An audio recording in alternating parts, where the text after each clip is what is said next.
Hi everyone, welcome to middle class వంటలు. ఇవాళ అయితే ఆలు కుర్మా తయారీ చేసే విధానం.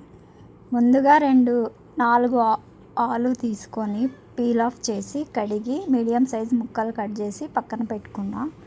ఒక 2 టమాటాలు సన్నగా కట్ చేసినవి, ఒక ఉల్లిగడ్డ కొంచెం లావుగా ఉండే ఉల్లిగడ్డ దాన్ని కట్ చేశాను అనమాట. దాన్ని ఒక పావు భాగం ఒకటి తీసా, ఎక్కువైతుంది అనేసి. ఎందుకంటే ఆనియన్ ఎక్కువైతే స్వీట్ వస్తుందన్నమాట, అందుకు అంత ఉల్లిగడ్డ పక్కకు తీసి పెట్టినా అనమాట. సో ఇవన్నీ రెడీ చేసుకున్నాక పక్కకు పెట్టుకొని, ముందు రోజైతే నేను కొబ్బరి, గసాల, ఎల్లిపాయ, కొత్తిమీర వేసి గ్రైండ్ చేసినది పేస్ట్ కొంచెం ఉంటే డీప్ ఫ్రిడ్జ్లో పెట్టా అనమాట. సో అది ఐస్ లాగా గడ్డగట్టింది, అది కరగనీకి నీళ్ళు వేసి పక్కకు పెట్టా. తర్వాత దీంట్లో అల్లం పేస్ట్ తీసుకున్నా, కొంచెం అల్లం పేస్ట్. కుక్కర్ పెట్టి స్టవ్ అంటించి కొంచెం హీట్ అయినాక ఒక 4 గంటలు ఆయిల్ వేసిన అనమాట. ఆయిల్ దాంట్లో ఉంటుంది కదా, ఆ మెజర్మెంట్తో తీసుకున్నాను అనమాట ఆయిల్.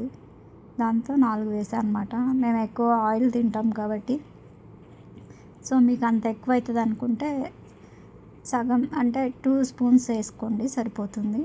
మేము ఎక్కువ తింటాం కాబట్టి ఎక్కువ వేసాను అనమాట, 4 వేసా. మేము వాడేది పల్లి ఆయిల్ వాడతాము. సో పల్లి ఆయిల్ వేసేసిన తర్వాత ఆయిల్ కొంచెం హీట్ అవ్వాలి. హీట్ అయిన తర్వాత ముందుగా మెంతం కూర, డ్రై మెంతం కూర కడిగి పెట్టుకొని దాంట్లో వేసేసాను అనమాట. 1 టేబుల్ స్పూన్ అల్లం వెల్లుల్లి పేస్ట్, తర్వాత సన్నగా కట్ చేసిన ఆనియన్ ముక్కలు వేసేసి కొంచెం ఫ్రై చేయాలన్నమాట. తర్వాత పసుపు వేసిన తర్వాత ఒక 1.5 టేబుల్ స్పూన్ సాల్ట్ అయితే వేసాను అనమాట.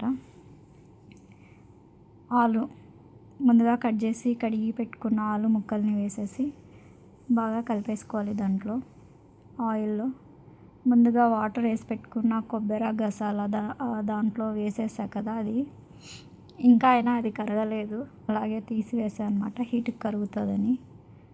కరగకపోవడం వల్ల దాన్ని స్పూన్తో స్మాష్ చేస్తున్నా, కొంచెం టైం పట్టింది. ముందే తీసి పెట్టుకోవాల్సింది, నేను అప్పటికప్పుడు తీసి పెట్టా కాబట్టి అది స్మాష్ చేయడం కొంచెం టైం పట్టిందనమాట. స్మాష్ చేస్తూ ఉన్నా. హీట్కి అయితే పర్లేదు, బాగానే స్మాష్ అయిపోతుంది. ఆ కొబ్బరి, ఎల్లిపాయలు, గసాలు, కొత్తిమీర, వాటర్ వేసి మెత్తగా గ్రైండ్ చేసినది అనమాట. అది డీప్ ఫ్రిడ్జ్లో పెట్టడం వల్ల అలా అయింది అది.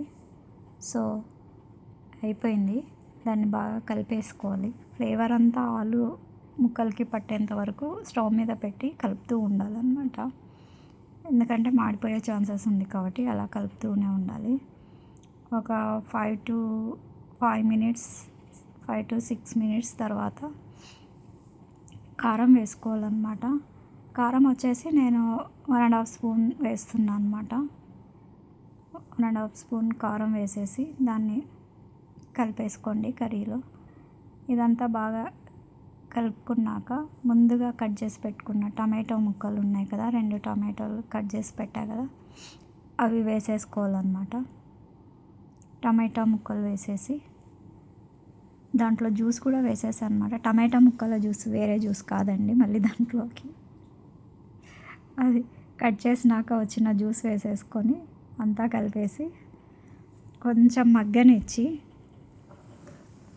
కొద్దిగా మగ్గిన తర్వాత ఒక 1/2 గ్లాస్ వాటర్ అయితే వేయాలి. టీ గ్లాస్తో అయితే 1.5 అయితే సరిపోతుంది, కానీ నేను కొంచెం పెద్ద గ్లాస్ తీసుకున్నా కాబట్టి దాంతో 1/2 గ్లాస్ వేస్తున్నా. 1/2 గ్లాస్ వాటర్ వేసేసి కలిపేసుకొని మూత పెట్టేసేయాలి. మూత వెతుకుతున్నా, మూత దొరికి మూత పెట్టేసేసుకోవాలన్నమాట. మూత పెట్టేసి ఒక 4 విజిల్స్, 4 ఎక్కువ అవుతాయి, ఒక 2 విజిల్స్ చాలు. 2 విజిల్స్ వచ్చిన తర్వాత ఆఫ్ చేసేసుకోవాలి.